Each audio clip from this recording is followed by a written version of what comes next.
So the Vivo X300 Ultra was recently launched in the Chinese market with an impressive camera hardware which includes a brand new primary sensor, which is the 1/1.2-inch 200 megapixel Sony LYT-900. The phone also has a 1/1.4-inch Samsung HP0 sensor for its periscope telephoto camera. So now we have the Samsung Galaxy S26 Ultra, the Xiaomi 17 Ultra and the Vivo X300 Ultra. Well, there is still one Ultra phone that has not yet launched, and it is the Oppo Find X9 Ultra. The phone is officially launching in China as well as the global market on the 21st of April. So in this video, let us talk about everything that we know so far. Starting off with the design of the phone, an image has leaked online which shows the rear design of the Oppo Find X9 Ultra. Now, as per some sources, this is a special Hasselblad edition, and that is why it has a premium leather finish on the back. The normal variants of the phone are said to have a plain design like last year.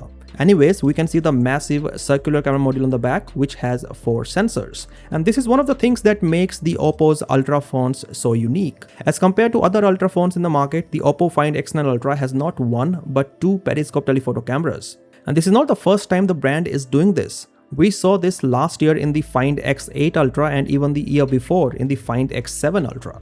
One really interesting thing that we can see on the camera module is the 14mm to 230mm text, which means that one of the 2 periscope telephoto cameras has a focal length of 230mm, which means 10x optical zoom. Now this is really interesting because the Oppo Find X9 Ultra does not use a traditional L-shaped periscope telephoto structure. If the company had gone with that, then the telephoto camera would have taken a lot more space in the camera module. So for this reason, Oppo has used a new structure which takes lesser space to fit into the smartphone. For this 10x periscope telephoto camera, the brand is using a customized 50 megapixel Samsung J&L sensor, and the lens has an f3.5 aperture. Oppo is advertising the 10x periscope telephoto camera by saying that the Find X9 Ultra has a built-in teleconverter. Oppo says that the best teleconverter for your phone is the one that can be fit into the phone itself. But that does not mean that there is no teleconverter accessory for the Find X9 Ultra.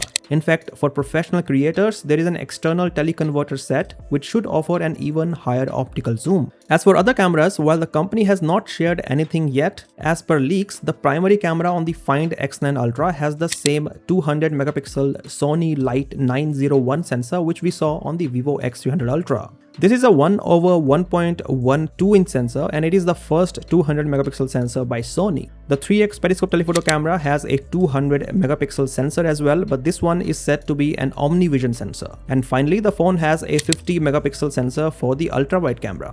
The Oppo Find X9 Ultra is coming with a Snapdragon 8 Elite Gen 5 chipset, a 7050 mAh battery, 100-watt wired charging, 50-watt wireless charging, and a flat 6.82-inch 144Hz Quad HD Plus LTPO OLED panel.